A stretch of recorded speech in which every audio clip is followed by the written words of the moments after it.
atWork Australia would like to acknowledge the traditional custodians of the lands and pay our respect to elders past and present.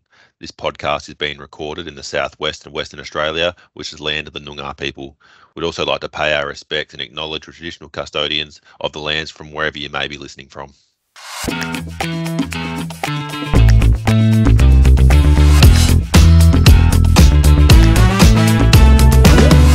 Hello and welcome everyone to another episode of Candid Conversations with Shaun. In this episode, I speak with Jessica from TSA Group, one of our incredible employer partners. atWork Australia has been able to support them to access the full talent pool and help TSA Group to better create a more diverse and inclusive workplace. I really enjoyed my conversation with Jessica. They're doing great things at TSA Group and I really hope you enjoyed this episode. Thanks so much for taking the time today to come on and have a bit of a chat with me about TSA Group's journey with atWork Australia. Really appreciate you taking the time. No, thank you so much for having me today, Shaun. It's a real honour to be able to talk about the partnership that we've got with atWork. Yeah, it's fantastic. It's really exciting. I'm actually really excited about this episode. It's the first time we're recording an episode with one of our employer partners, so it gives us an opportunity to tell our story from a different perspective.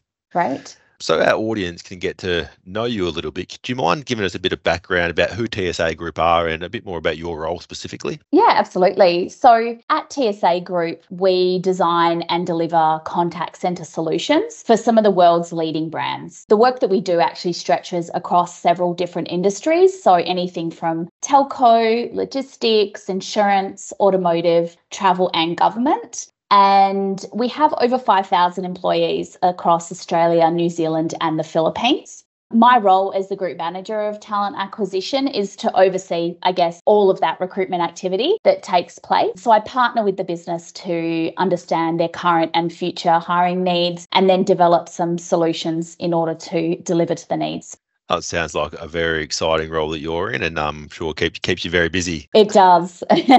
And can I ask, what led TSA Group to connect with atWork Australia and how have atWork Australia been able to support you guys with your recruitment needs? Yeah, so last year we acquired a brand new client at TSA. So the need for us to be able to hire to scale and in a really short period of time was going to be really crucial to delivering success for this client. We're not exactly a household name, so people don't know TSA, but they absolutely know the brands that we represent. So we're kind of the brand behind the brands, if that makes sense. So we really value those partnerships that we've got with employment providers like atWork to support us with getting our brand and employment opportunities out in the market and in front of people who maybe haven't considered this type of work before because they don't know us and what we have to offer. So I reached out to atWork in August last year. We had a kickoff call, had some of the atWork team actually come into our office in West Perth to come visit the site and see it firsthand. And then by the first week of September, when we went live, we had 9 atWork clients commence employment with us at TSA, and the partnership has just continued to grow from there. Yeah, it's fantastic. I mean, like you say, a lot of people probably haven't heard the brand TSA before, but there's probably a good chance that they've spoken to a TSA employee at some point when they've tried to contact their insurance, whoever that may be. So diversity and inclusion is really front of mind for many business leaders these days. In your opinion, why do you think it's important to be able to hire a diverse and inclusive workforce?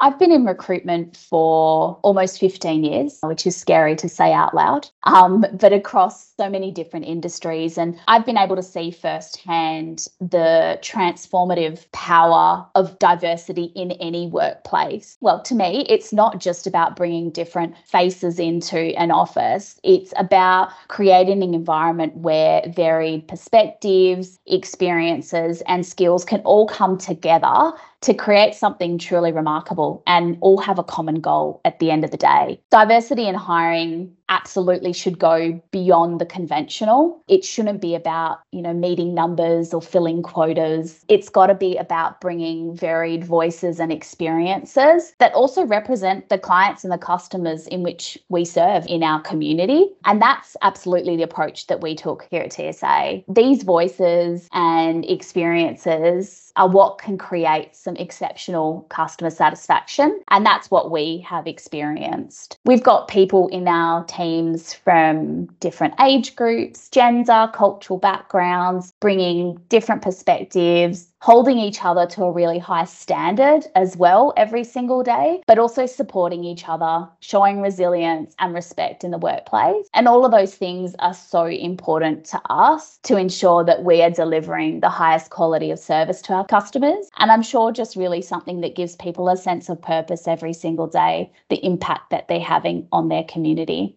Yeah, and our communities these days are so rich with diversity as well. So these people want to be able to see their own cultures reflected within the workplace as well. So, and I 100%, think, yeah. and when you hire a diverse workforce, you're embracing people from different cultures, different walks of life, but they also bring along different way of thinking, different ways of solving problems and unique perspectives. So it all just adds value to the business. It does, for sure. And I know some employers, they might be hesitant maybe towards hiring a person who has a disability, injury, illness, or some form of disadvantage. What's your experience in this? I'd say it's been a really positive experience, but it's also been a learning opportunity for me and my team. We wanted to ensure that by going into this partnership, we were going to be able to provide candidates with a safe space to speak to us about their situation. But we also wanted to ensure that we were going to be equipped to be able to manage the conversations on our end and be open to receiving that information as well and where we could go to for support. So partnering with atWork has been great because they've guided us through a lot of those instances and made it really positive. So, for me, I think we couldn't have done this alone, and knowing that we had that partnership has been really supportive for us and has allowed us to achieve, some great results. Yeah, and I think one of the key elements in being successful in creating a diverse workforce is to be able to educate yourselves on the diverse backgrounds of your employees. If you have a better understanding about their culture or the barriers that people might be trying to overcome in the workplace, and you're better equipped to be able to support those individuals. Yeah, 100%. And I remember one of the first questions I asked during our discovery calls with atWork was, typically what are the requests that we are going to see come through so that we could start preparing for those on our end. And it became really evident really quickly that, there were going to be no barriers for us or the candidates that we were speaking to. So it was really positive. And I think sometimes we get asked the question about, how do you support a person to be able to overcome a specific barrier? But there's no direct answer for that. It's not a black and white situation because everyone's barrier is unique to them. So you really need to get to know an individual and figure out what supports are going to be able to work best for that person. That's correct, yeah. And how many atWork Australia clients has TSA employed so far? So since going live in September, we've hired 71 clients from atWork. Wow, and is that all across the nation? In which states? Mostly here in WA is where we had the initial need and built the partnership, but we've now started to expand that nationally as well. Oh, that's fantastic. And throughout those 71 new team members, have you had to implement any workplace adjustments to be able to integrate these people into the workplace? Yeah, so I think like I was saying, we didn't want to shy away from the conversations, and we wanted to create that safe place for people to speak up and encourage them to do so. So, we've had some team members who have raised concerns with regards to sensitivity to light and sound, for example. So we've been able to accommodate those requests by providing them with spaces within the office environment where that's not a concern for them. Training can be quite a lot, it's pretty intense and there's a lot to learn in a short space of time. So for those who discussed some potential learning challenges with us, we ensured that we had a dedicated SME or subject matter expert, as we call them, who would be with them kind of every step of the way through that training process. In particular, when they started taking calls. So having like a dialing buddy, somebody actually sitting next to them who could be there to answer any questions very quickly if they did have, or if they came up with something they weren't able to answer. So I think knowing that you had somebody with you side by side just made that transition a lot easier into the live real world.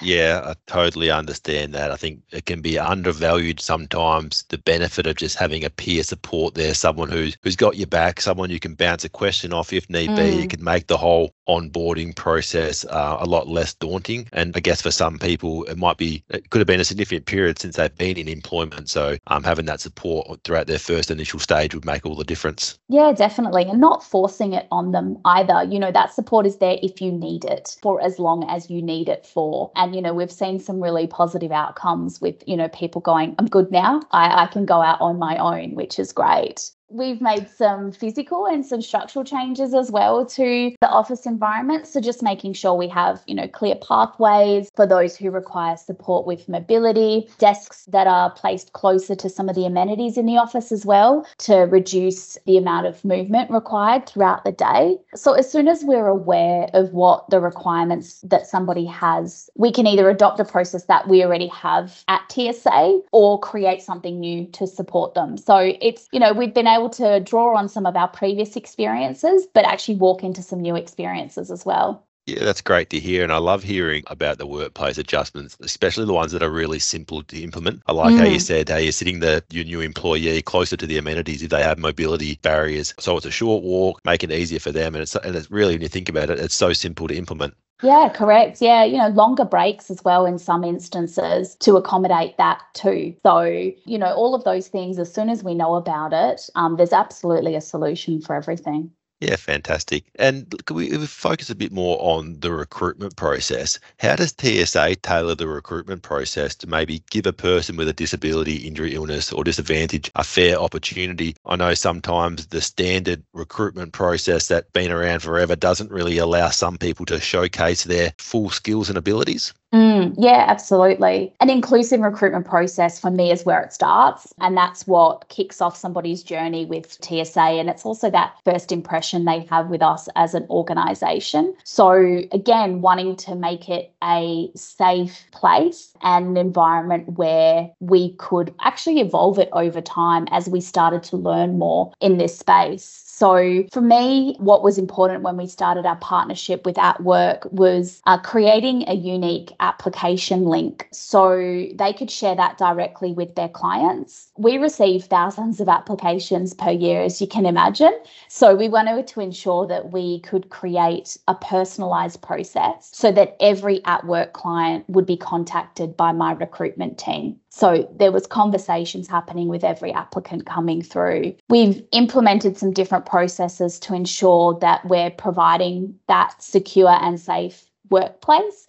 But like I said, it starts with the recruitment process and making someone feel comfortable. We ask questions around the environment, their requirements, expectations, open up the conversation, and then make any adjustments that they need in order to perform the duties of the role. So as the recruitment team, we then speak with the business directly, around the applicants, what they would require, have that conversation, and then bring that back to the applicant and let them know what we can do. So there's a lot more involved than just us and the applicant. We make sure that everyone who's across the detail is providing their input and insights and support. Just speaking from my own personal experience, I know a lot of people who do have disabilities or do require workplace adjustments, they might be a bit hesitant to disclose some information sometimes for the fear of being discriminated against. So how do you solve this problem? Do you bring it up before the interview? Do you ask the question, is there any workplace adjustments that you might require? Just to try and make the person feel more comfortable that, this is a safe space. You can speak up about what you need. How do you go about that conversation?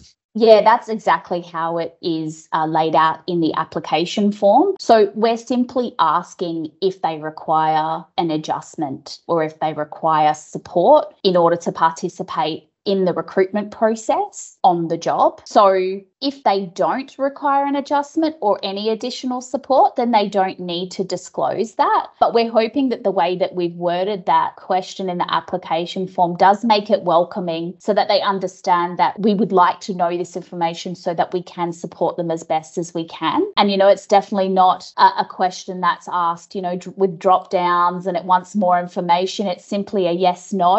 And if it's a yes, another question pops up to say, please outline what these adjustments would look like or what requirements you need. So I feel like it's quite a supportive and safe way to ask that question. Yeah, fantastic. It's great to hear that organisations and TSA are putting these adjustments in place to give these people a better opportunity. And if you don't mind, are you able to give me any examples how you might have adjusted the interview process? I know, especially for some people who have been out of the workplace for a significant period of time, going to an interview can be quite daunting. So have you made any adjustments around that process? Yeah, so our interview process is completely virtual. So somebody can choose the day and time that they would like to be able to complete the interview. So, it's not an on the spot phone call that comes at random when you're not prepared. You haven't thought about how you're going to answer the questions. It's well thought through around here are the options available to you. Now, we do it all virtually because it's convenient for people too. So it's a Teams interview. So they are being interviewed by a person that they can see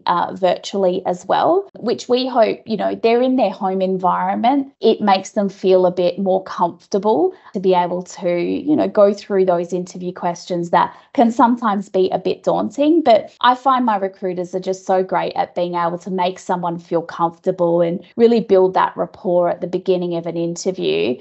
So the conversation will just flow from there. We've had candidates in the past when we've done face-to-face interviews say that they would prefer virtual, and we're of course happy to make those adjustments as required. That's fantastic. And what unique perspectives have the atWork Australia clients brought to your workplace, and how has this benefited your business? So atWork support has allowed us really to reach individuals from various backgrounds that we may not have had the opportunity to speak to and be engaged with. We've been introduced to some incredible talent who bring with them so much more than just the ability to do the job. They bring awareness, culture, and a holistic perspective that really enriches our workplace, and we're so grateful for that. It's a partnership for us that has truly facilitated diversity and inclusion in our workplace. Within the public sector that we deal with, we're dealing with vulnerable customers every day, and in my experience, hiring individuals who have faced similar challenges to those of our clients allows them to not only be sympathetic but also empathetic and really listen and provide support to our customers. So it's important that we recognise these positive contributions that a diverse workforce can bring to a business. And here at TSA, we're going to continue to aspire and hire talent from underrepresented groups to build a much more diverse and inclusive workforce. I can hear just by listening to you now that at TSA diversity and inclusion is valued, and I can see that you're very passionate about the topic. So yeah, thanks for sharing a bit about your experience with atWork Australia today. And I might just finish off by asking you one more question. What would your advice be to other employers out there who may have hesitations towards hiring a person who does live with a disability, injury, illness or disadvantage because of some of the myths that they might have heard throughout the past? Yeah, and I think that's probably a common occurrence. And, it is maybe that fear of saying the wrong thing or doing the wrong thing. But I think, for us, it's been asking the question, putting it out there, providing a safe environment to respond, but also partnering with someone like atWork who have supported us and guided us through that process. So I'd encourage other employers to look out for some atWork representatives within their states or their locations, because that team has been incredible in helping us achieve some amazing things in this space. And we will continue to work with them and build our diverse workforce. Well, Jessica, thank you very much for your time today. I'm so glad to hear that you've had such a positive experience with atWork Australia, and we look forward to continue to grow this relationship and look forward to sharing the wonderful success that I'm sure which is going to come from this partnership. Thank you so much, Shaun. Thank you for having me. Thanks everyone for tuning in for another episode of Candid Conversations with Shaun. I really hope you enjoyed my conversation with Jessica and learning about the partnership between atWork Australia and TSA Group, and how by our collaboration has created more opportunities for people with disabilities, injuries, illness or disadvantage to be able to find life-changing employment. As always, to find out more information about things we discussed, please check out the links in the show notes, and I'll see you next time.